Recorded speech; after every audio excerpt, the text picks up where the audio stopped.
Hands on beats, boy. Subscribe to Kiwi Box. That's the one. Yeah. Good luck. Kia ora team. So here we have it. This is the official statement from the WBC. Let's have a bit of a listen here.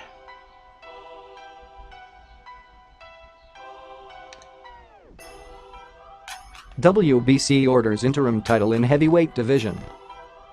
The WBC Board of Governors has voted unanimously to order an interim title in the heavyweight division under the WBC rules and regulations, guidelines and protocols.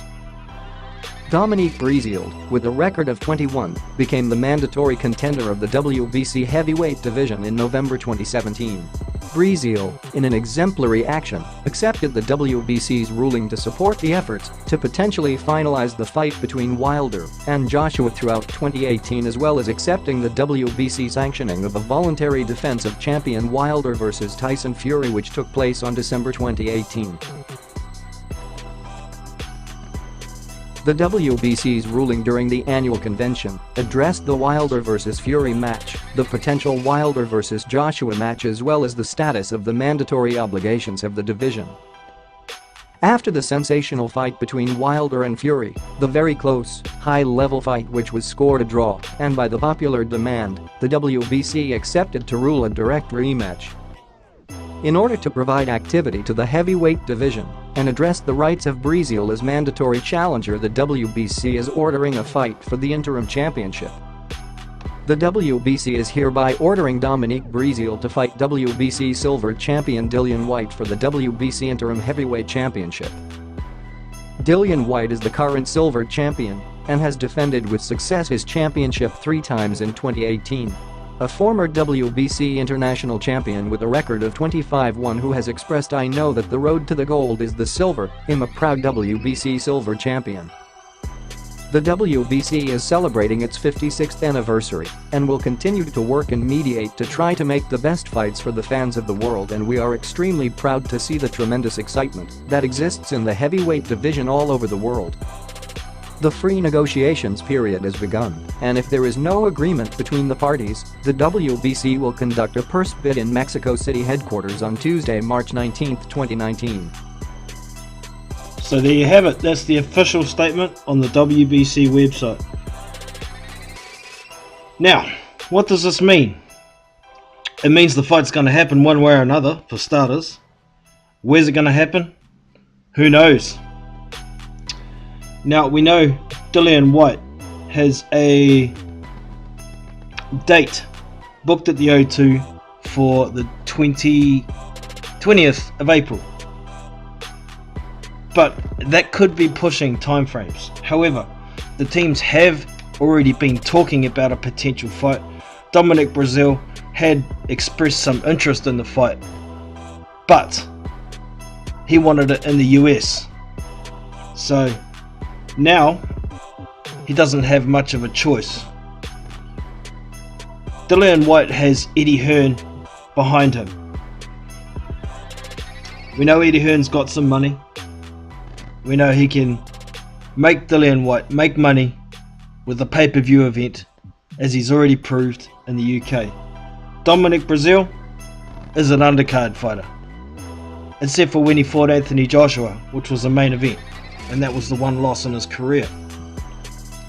I'm skeptical whether Al Heyman would put enough money in a purse bid to get Dominic Breazeale the fight in the US, particularly as a main event, because Dominic Breazeale doesn't have a huge profile in the US.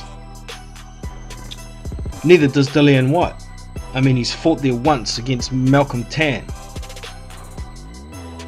Whyte has a pretty good following in the UK, so for me, it makes the most sense for the fight to be in the UK.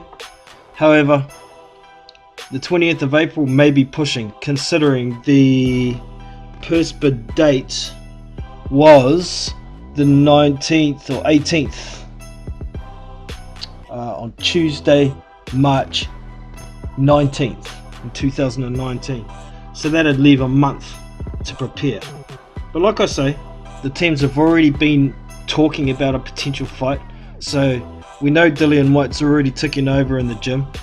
It's possible that Dominic Breazeale's already ticking over. If they can get a deal made for a fight in the UK on the 20th of April and do it quick smart, I think it's enough time to get the promotion going for the fight. But if the fight isn't made until the purse bid date, it could be a bit of a problem pushing for time to get the proper promotion done for the fight. So it's possible this fight could end up on an Anthony Joshua undercard. If they can make a deal, Dominic Breazeale will get what he wants out of the fight being in the US. However, I don't know how much he's going to be able to ask in negotiations for the fight. Now that he's kind of lost control, he can't really sell his mandatory position, because if a deal isn't made, it goes to purse bid. I don't think it's really going to worry Dominic Breazeale too much if it does go to purse bid. He could potentially make more money than he would in a pre-purse bid deal if it does go to purse bid. However, he would have to give up the opportunity of having the fight in the States. So it's a bit of a wait and see. But I'd like to congratulate the WBC on making a good decision. It's not often you're going to hear me say that. This is a fight that many of us thought was going to happen to resolve the lack of legitimacy of Dominic Breazeale's mandatory status. Because let's face it, fighting Eric Molina, who wasn't even in the rankings or at the very bottom of the rankings, for a mandatory position isn't legitimate. Particularly if Eric Molina had won that fight, he didn't get the mandatory. So this resolves Dominic Breazeale's rights to mandatory position. An interim title is created if a mandatory can't be fulfilled at the present time, which it can't because Deontay Wilder is busy with Tyson Fury. So Dominic Breazeale has waited over a year for a shot. Now he gets to legitimize himself if he can get past Dillian Whyte. However, I think that's going to be a tough task. Dillian Whyte, for me, has beaten much better opposition than Dominic Breazeale. I mean, what's Dominic Breazeale's best win? Really? Easy Huguenot, probably? It's either Easy Huguenot or Amir Mansour in a fight which he didn't really win, if you think about it.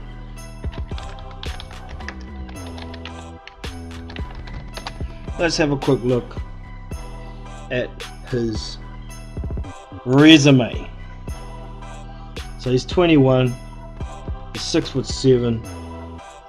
Okay, Carlos Negron took a bit more punishment in that fight than he should have.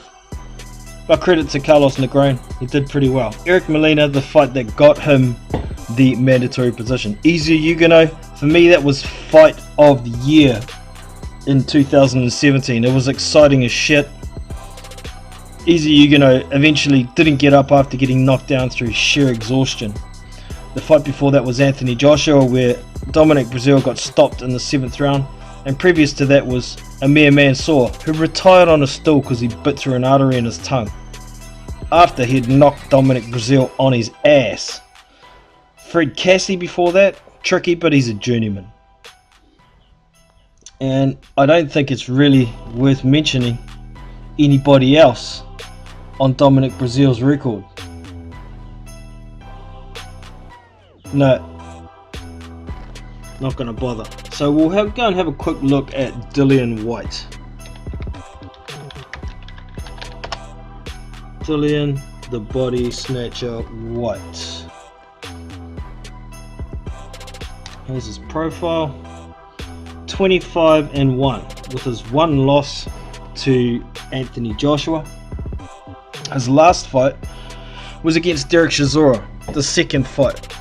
He knocked Derek Chisora out which is only the second time he's been legitimately knocked out in his career, besides because David Haye knocked him out long time ago.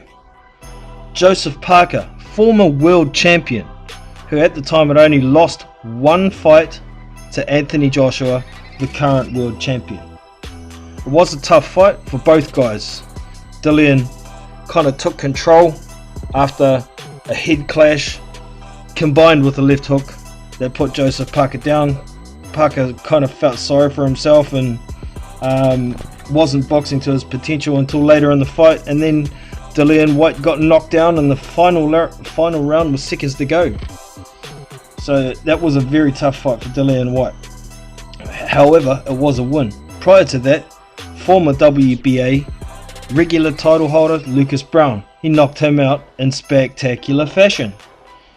So that was another fairly legitimate win. He knocked him out in round 6. Before that was Robert Helenius. Pretty reputable name. However, at the time, Robert Helenius was suffering from a lung disease. He broke his hand in the second round after rocking Dillian, and then ran on the back foot and lost the fight on points. But still, a reputable name. Before that was the US debut for Dillian Whyte and Michael Tan. I'm not even going to talk about it. Before that was Derek Chisora. That was pretty awesome. That fight was in 2016, and I think that was fight of the year for heavyweights. A very close split decision win for Dillian Whyte. Many think Chisora won that fight. Prior to that was Ian Lewison, a domestic level fighter, a good win nonetheless. Dave Allen before that, Avika Bakurin, Anthony Joshua, that was the loss, where Dillian got stopped in the 7th round. Prior to that, we're into Brian Mintos and Ibeato Costa Jr. into the journeyman. But if we look at their resumes, Dillian Whyte is far more deserving of a mandatory position than Dominic Breazeale for me. So I think with the activity that Dillian has been operating with and at that level, compared to the lack of activity and the lack of quality in Dominic Breazeale's opponents, it's going to be a 12-round decision win for Dillian Whyte, if not a late stoppage. That's my opinion, and I think the fight's probably going to end up in the UK. I'm still speculative whether this April 20th date is going to get made. It all depends on whether they can reach a deal before the purse bid date, well, you know, in the next week or two at least, to give both fighters enough time to prepare how well they need to prepare. So let us know your thoughts on the situation. Do you think the fight's going to end up in the UK or the States? Do you think they're going to make that April 20th pay-per-view date for Dillian? Or do you think they may end up on the Joshua undercard, fighting on DAZN? Do you think it's going to go to purse bid? Let us know. Looking forward to some conversation. Don't forget to hit the thumbs up if you have enjoyed this video. Subscribe to the channel, and I'll catch you in the next one. Big Boys Boxing, we out. See you!